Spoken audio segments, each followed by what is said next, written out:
We are talking about the Whitney Houston movie, I Want to Dance with Somebody, which I keep wanting to call I'm Your Baby Tonight. It definitely is that formula where they like take a title of a song and they make it the movie title.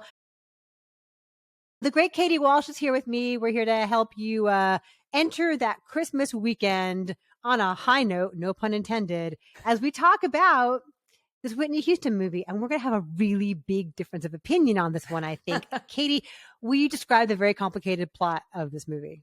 My whole life, she ain't black enough, she ain't white enough. Well, how about she's not obedient enough? How about she ain't fearful enough?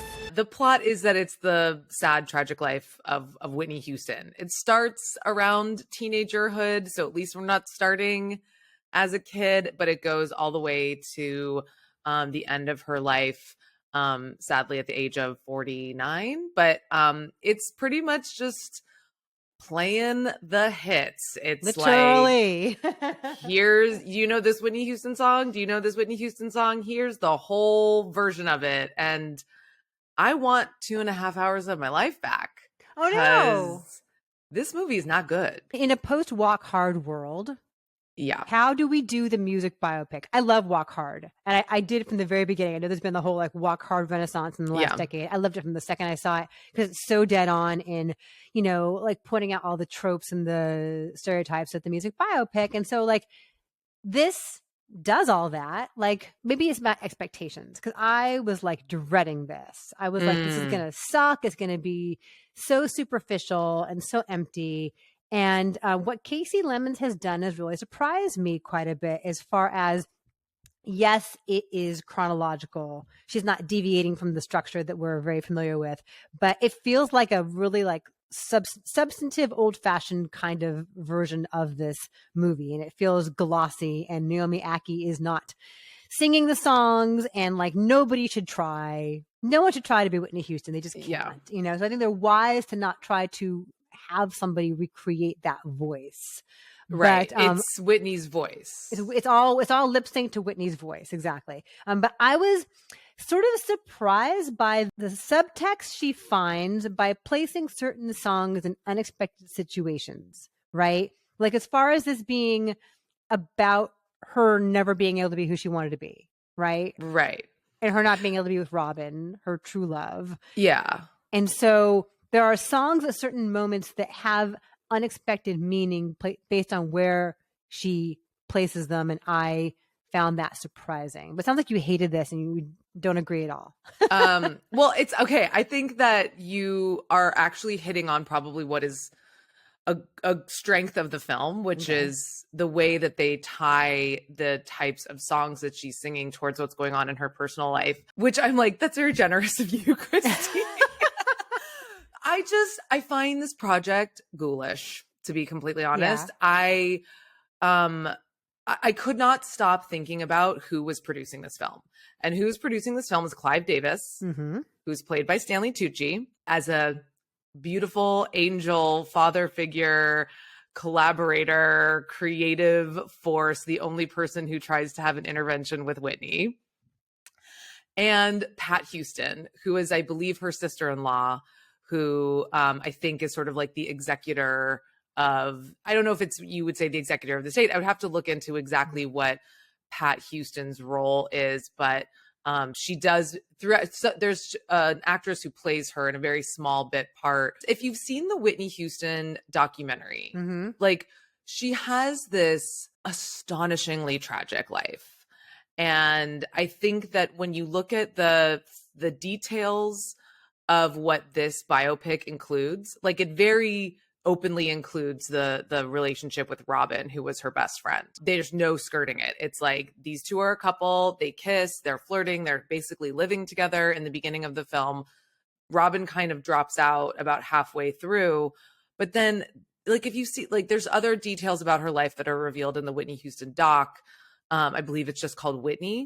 And, you know, there's also some certain things about her drug use and the role that her brothers played and on tour and stuff, if they were, you know, getting drugs for her. And I think because Pat Houston is related to one of her brothers, like, or is married to one of her brothers, like there's just certain things that are like included and then not included. And I found it very strategic. Mm-hmm. And then as the film is going on and they're playing all of these songs, you know, the whole song, I'm like, what is the point of this documentary or this biopic? Like, is it just to like get the, like refresh the Whitney Houston catalog? And then who stands to profit from it? So all I could think about was like, Clive Davis is going to make money off of this. And he's presented in a very warm light. You know, Pat Houston could potentially make money on this. I have not looked into who stands to gain. I was just looking at who is behind this. And I feel like Kasi Lemmons, who is a great, great director, was probably hamstrung by the producers. I just wish there had been more life. I mean, I'm a huge fan of Elvis, and I know Elvis is not for everyone, but just seeing the way Baz Luhrmann remixes and recontextualize and cuts so quickly all of these really well-known songs like into the you know, development of Elvis and his biography as we're seeing it, like, and just you know, remixes it, chops and screws it. I just felt like watching the I Want to Dance with Somebody was so like, and then this song, and then this song, and then this song. It was like, okay, now she does the I Want to Dance with Somebody video. Now she does this video. And it's just, it felt so boring. I usually agree with you that I would much rather have someone like Baz Luhrmann, like shaking you up and approaching it from a totally different perspective and making you rethink somebody's life and artistry. I like biopics usually that like will take a pivotal moment in somebody's life, like not try to do cradle to grave biopic. I like a different approach. This is not that. This is pretty traditional. This, you know, it's not cradle to grave, it's teenagerhood to grave. But you know, there's a lot of care that goes into the performances, into recreating those in a perfect way down to the smallest details in terms of Naomi Aki's performance, like whatever hand gestures she's using, whatever energy she brings to it, the costume design, the lighting, and recreating stuff like the 1994 American Music Award medley she did, or the Super Bowl when she sang the national anthem, and what a hugely galvanizing moment that was in our nation. So I think there's so much care that went into getting all those things right that I guess to answer your question as to what is the point of this and who stands to benefit, I mean, it's a surefire thing the way that Rocket Man is or Bohemian Rhapsody is. This is the writer of Bohemian Rhapsody. I think it is intended to make us reappreciate all over again a phenomenal artist and a titan in, you know, music history and pop culture in America. And probably for awards too. Although what's so weird is that there's no awards campaign for this movie at all. Because it's not good. But she's good. But when has it ever stopped any studio from like putting forward an awards campaign even when a movie's not good? I mean, I do think Naomi Aki gives a good performance. Whitney Houston, her beauty and her talent was otherworldly. And like Naomi Aki, I'm sorry, she's human. Like she's not, no one could come close to Whitney. And she does do a beautiful performance. I mean, she gets all the eyes and hands and mouth and enunciation, you know, quirks of Whitney. And like, I do think that they are like, the intent of the film is to pay tribute to Whitney Houston. It just really made me question, like, what are we doing here with this music biopic? And, you know, is this really the tribute to Whitney Houston that she deserves? I don't think it is. Oh, it does feel very safe, but I also was very pleased to see how much Robin there is in it, because it could have been very easy to like completely blow that over and like be vague with it. But you see two women in love, and you see that she's so ambitious that she chooses her career over her happiness.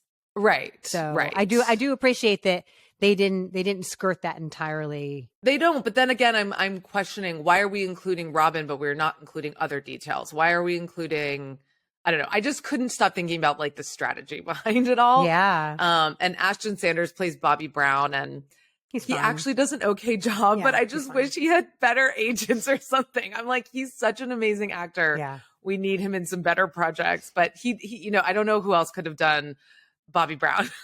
Yeah, and I like Stanley Tucci as Clive Davis. He's like warm and charming, but of course he is, because Clive Davis is a producer on this. So of course you're going to pick someone awesome like Stanley Tucci to play you. Of course. Anyway, I like this a lot better than you did. I thought this was pretty solid. I'm saying 7. I'm saying 2. I'm sorry. No, don't be sorry. That's what's so fun about this. This is why I love talking to you, because it's more fun to, you definitely brought up things that I hadn't thought about. So I appreciate you for that. So Katie, you're awesome. Thank you. I wanted to ask if somebody is in theaters starting this Christmas weekend, and you have to let us know where you fall on this and what Whitney Houston song you have had in your head since then. Here's my problem. I love Christmas cookies and candy. I love it all. But I also happen to have this awesome Carol bike, which makes it easy to get a workout in during these busy times. I love to run. I'm training for a marathon, but there's not always time to get that full workout in. The thing with Carol bike that is so great is you can get a whole, efficient, really tough workout in a matter of like 8 minutes. So here's how it works. It walks you through it. You get to pick out what kind of music you want. You have a whole screen here with different kinds of songs. So let's pick pop for fun. We hit start. It says, hi, welcome. And it works you out. It tells you you're in for the ride of your life, which of course you are. And it says, do 2 10-second sprints. It tells you how fast to go. Pedal very slowly. Don't want to get too hot. I mean, I can't help that. Otherwise, you'll sweat. It tells you how fast. I'm going too fast. So you go slowly for 2 minutes, and then it just walks you through it. And then you sprint, and then you slow down, and then you sprint, and then you cool down. You feel really, really great afterward. So here's the deal. We have a little code for you. Breakfast all day in all caps. So go to the link below in the description. You get $250 off your bike if you get one before January 31st. After that, it's $100 off. So we're all putting on weight. We're all eating too much. We're all sitting around doing nothing. Carol bike can help you get back into shape.